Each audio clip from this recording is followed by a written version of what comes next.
अस्सलाम वालेकुम, मैं हूं लियाकत राज पर। आम इंतखाबात 2024 गुजर गए, लेकिन उनके असरात आज भी मौजूद हैं। 2024 के इलेक्शन को आवाम ने किस तरह देखा और किस तरह नताइज कबूल किए, किस तरह सियासतदानों को आपस में लड़ाया गया और किसको अक्सरियत दी गई और किसकी अक्सरियत अक़लियत में तब्दील की गई और किसको तीसरा नंबर दिया गया और किसको पहला नंबर पे जितवाया गया, ये बात अलग है।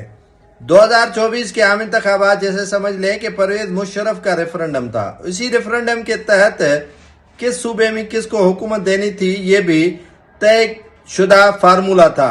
सिर्फ आम इंतखाबात करवाने थे।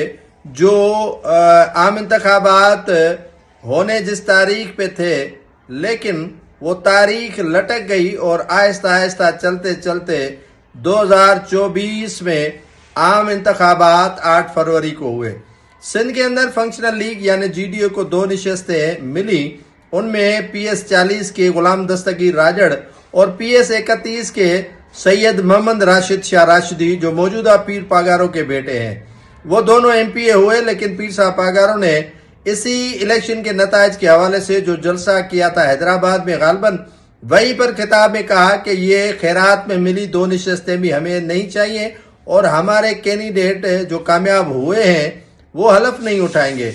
आज से अब तक ये तारीख पे तारीख गुजरती जा रही है, लेकिन गुलाम दस्तगीर राजड़ और पीर राशिद शाह राशिदी ने आज तक सिंध असेंबली की रुकनीत का हलफ नहीं उठाया है। दोनों अरकान कहाँ हैं और क्यों हलफ नहीं उठाने आए हैं, ये ज़हमत मौजूदा सिंध असेंबली के स्पीकर अवैस कादिर शाह ने भी नहीं की है।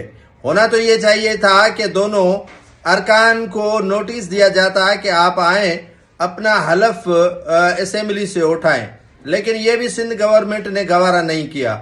यहाँ पर जो हलफ नहीं उठाता है उस पर दफात A72 जो है वो शिक नंबर 60 के हवाला दिया जाता है कि जो अरकान हलफ नहीं उठाते हैं तो वो ऑटोमेटिकली या सीट करने के लिए जो है वो इलेक्शन कमीशन को लेटर अरसाल किया जाता है स्पीकर की जानिब से।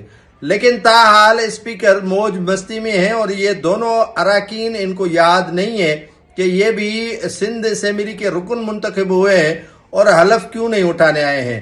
शायद पाकिस्तान पीपल्स पार्टी को गर्ज और जरूरत नहीं है, क्योंकि उनके पास अक्सरियत मौजूद है और वो अक्सरियत के साथ वजीर आला सिंध मुराद अली शाह मुंतखब हो चुके हैं और वो अपनी हुकूमत कर रहे हैं, लेकिन उनको हिज़्ब इख्तिलाफ से कोई दिलचस्पी है ही नहीं। फंक्शनल लीग जो 8 से 9 नशस्तें जीतती आई है अब तक, लेकिन जो मौजूदा इलेक्शन हुआ था आम इंतखाबात 2024 में, उनमें सिर्फ 2 नशस्तें ही फंक्शनल लीग के खाते में आई थी, जिनके अरकान भी आज तक हलफ उठाने नहीं आए हैं।